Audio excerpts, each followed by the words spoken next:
Hey, my Legion, how y'all doing today? I want to review a movie called The Dark Crystal. Now, what happened was, I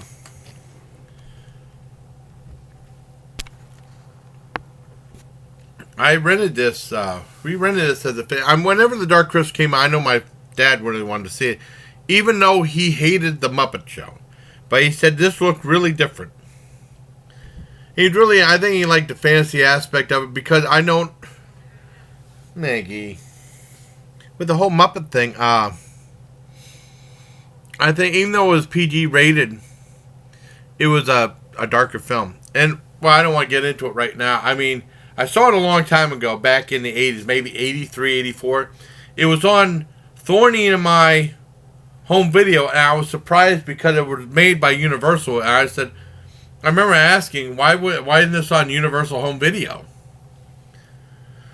And, I mean, at the time, Thorny and I was doing stuff on, like, New Line Cinema and some of the earlier stuff. And some other, and I was surprised that they had that on Thorny and I. And, well, anyways, last week, we had a high school reunion. And Friday was, we went to the Hotel Edinburgh for, like, an icebreaker. And before going there, that was like 9 or 9:30, 10 o'clock or something like that. John, I went to my friend John's house. He was thinking about ordering Wildwood's pizzas. I did a Wildwood's food review that came up on Saturday. And we watched a movie and stuff. And we stopped at Walmart. I remember at the bin we saw a bunch of movies and we saw The Dark Crystal. I hadn't seen The Dark Crystal since 83, 84. I think I only saw it once. And we got it, and it was like $5. I believe it was a Blu-ray. It wasn't like a cleaned up version. Sometimes a regular version. And once again, it was from Universal Home, and made by Universal, but it was on Columbia TriStar Video, which still puzzles me. I don't know why they did that for. Well, anyways, the story is about like this surviving elf, or they call it Gelfling, and he's supposed to. There's like this dark crystal, and he's supposed to find this magic shard of the crystal, missing shard, and go against the enemies called the Skeksis, where they're like these vulture types. And that it's supposed to, the shard is supposed to heal the crystal and prevent it from being evil again. And they go on this amazing journey to find the crystal and then deliver it just like going from point A to point B. And it's very well done, and it's all practical effects. It was done back in the 80s, right? And then when they paint themselves in the corner, they have to follow through. And I think they do a great job. There lots of very creative stuff. There are scenes where you see the elfling from a distance running, and it's a person in an outfit just running, not the Muppet itself. But aside from that, they did a really incredible job with these creatures and stuff. And it looked like it came to life. The Jim Henson said that he was most really proud of this movie. The budget was $15 million, and then the box office was $40.6 million. Like I said, I haven't seen it forever. And at the time, it came out, if I'm not mistaken, let me see. Yeah, it came out at the end of December 1982. And, most people, when I first saw the Muppets, it was through Sesame Street. And then they had a syndicated show just called The Muppet Show that I think most people know real well.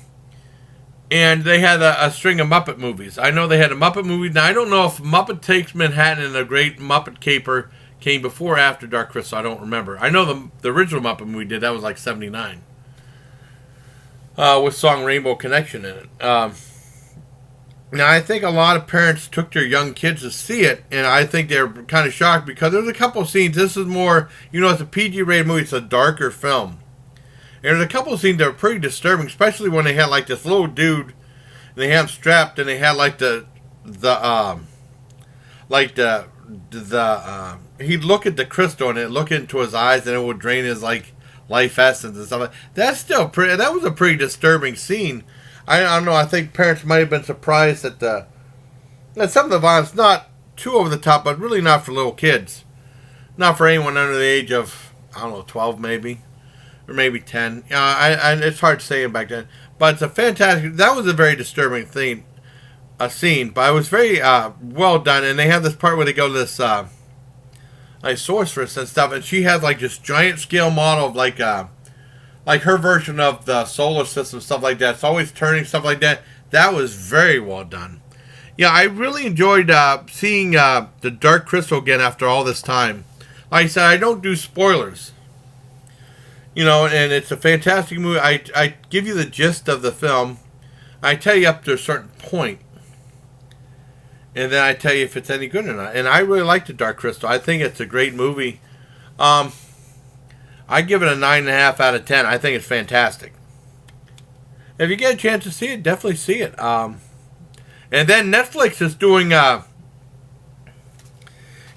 version of the show. Like I think it was supposed to be the events leading up to that. I think. Let me see if I can find it. Dark Crystal. And I'll look up Netflix. Might be on there. Well, maybe not. Oh, they did a video game for that? Let me see.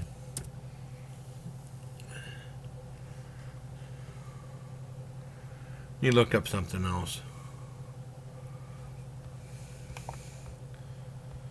I'm just trying to find out what the heck it's called. I'm looking. I can't remember. I remember seeing it. I didn't put it up. My mistake. Yeah, Dark Crystal Netflix, let's see. It's called Dark Crystal Age of Resistance. Yeah, they're bringing it back. It says like a prequel series is in the work at Netflix, which is pretty cool. So, I mean, I hope you like this review of Dark Crystal.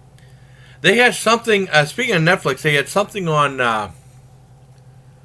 I knew this was going to happen. They had something on WatchMojo.com. Well, Watch Mojo on YouTube, that's what I should say.